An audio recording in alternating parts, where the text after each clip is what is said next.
हे everyone, तो welcome back once again to your own channel. और बताइए कैसी चल रही है आपकी इंग्लिश लिटरेचर की तैयारी, यानी कि UP LT grade, UP GIC lecturer, फिर आपका यूपी टीजीटी, यूपी पीजीटी, सारे एग्ज़ाम लाइंड अप है। इवन आरपीएससी का भी आपने फॉर्म फिल किया होगा, और भी अदर स्टेट्स के काफ़ी सारे एग्ज़ाम लाइंड अप है, जैसे चंडीगढ़ का जेबीटी वो भी फिल किया होगा।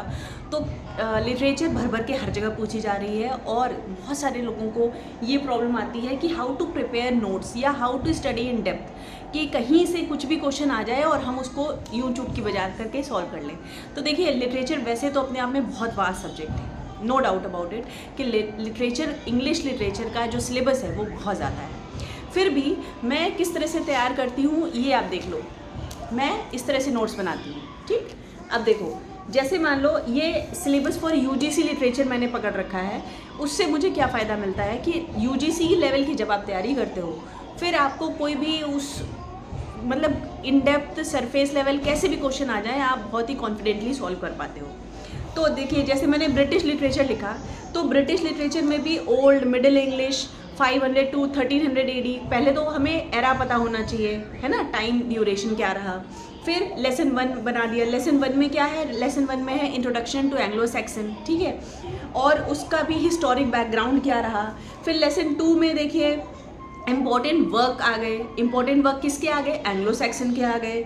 और एंग्लो सैक्सन में कौन सा बहुत ज़्यादा पूछा जाता है, जैसे कि बियोवुल्फ पूछा जाएगा, सेंट ऑगस्टीन पूछा जाएगा, या एक्स्टर पूछा जाएगा, ठीक है। फिर जो चैप्टर 3 मैंने बना रखा है वो क्या है? Introduction to Anglo Norman literature. Introduction to Anglo Norman literature. अब उसमें उसका हिस्टोरिक बैकग्राउंड, उसकी थीम, उसकी स्टाइल क्या हुआ करती थी, ठीक।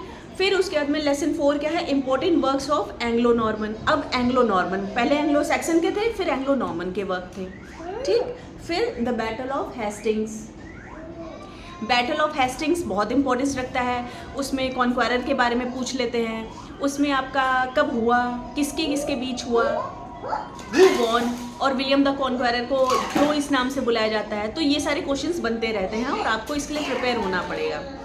मैं ये नहीं कह रही कि सब कुछ पढ़िए, क्योंकि एलटी ग्रेड और जीआईसी में सिलेबस उन्होंने बता दिया है, बट फिर भी to be on a safer note मैं यही कहूँगी कि आप सिलेबस तो प्रिपेयर कर ही रहे हैं, सिलेबस को इन डेप्थ पढ़िए, लेकिन उसका थोड़ा सा आइडिया, जैसे मान लो अब किसी ने पूछा रिस्टोरेशन एज कौन सी थी, या रिस्टोरेशन एज में कौन काम कर रहे थे, तो आपको ये बात तभी पता चलेगी जब आपको ये पता होगा उस दौरान कौन लिख रहा था, और कौन लिख रहा था उससे ये आइडिया लग जाता है कि जो उस समय की राइटिंग्स थी उसकी थीम क्या हुआ करती थी। जैसे रेनेसा में अलग थी, विक्टोरियन एज में अलग थी, जैकोबियन में अलग थी, ऑगस्टिन में अलग थी, मॉडर्न में अलग थी, पोस्ट मॉडर्न में अलग थी, है ना। तो ये फ़ायदा रहता है जब आप एक लाइन से पढ़ते हो, ठीक है। तो नेक्स्ट मेरा जो आता है वो आता है एज ऑफ चौसर। इन सब के बाद में क्या आ गई? Age of Chaucer. अब एज ऑफ चौसर कहाँ से कहाँ कही जाएगी? 1300 टू 1400 एडी। अब उसमें कौन कौन आ गए? सबसे पहले एज ऑफ चौसर में उसको चौसर नाम से क्यों बोला गया? क्योंकि चौसर का एक बहुत बड़ा जो काम था वो उन्होंने लिखा था। कौन सा काम था? कैंटरबरी टेल्स था, ठीक है। और जो है चौसर से पहले की एज को क्या कहेंगे?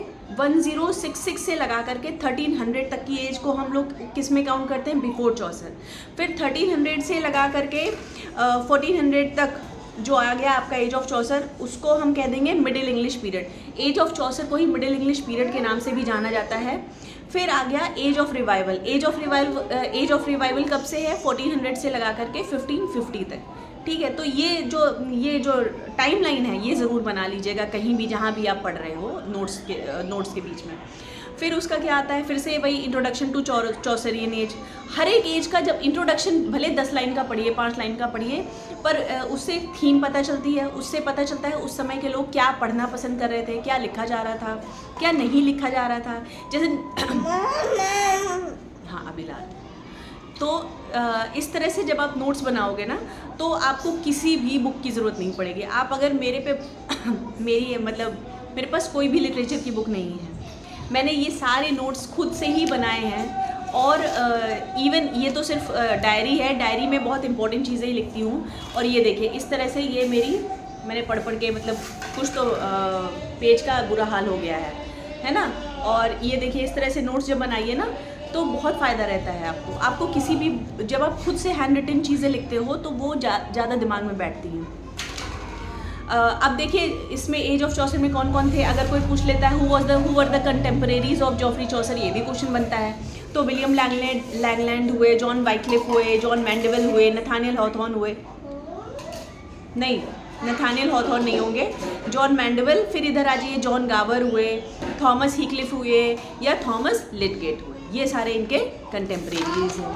फिर नेक्स्ट आ गई एज ऑफ रिवाइवल।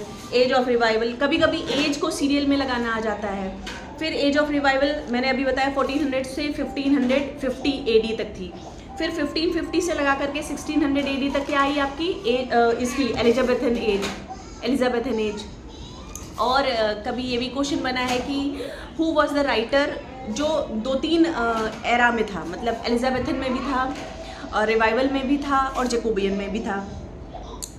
आप मुझे कमेंट करके बताइएगा कौन राइटर था इस सब के दौरान लिख रहा था। ठीक है, अब इंट्रोडक्शन टू एलिजाबेथन पहले तो समझिए, मैं कह रही लिखिए भले मत, लेकिन समझ लीजिए।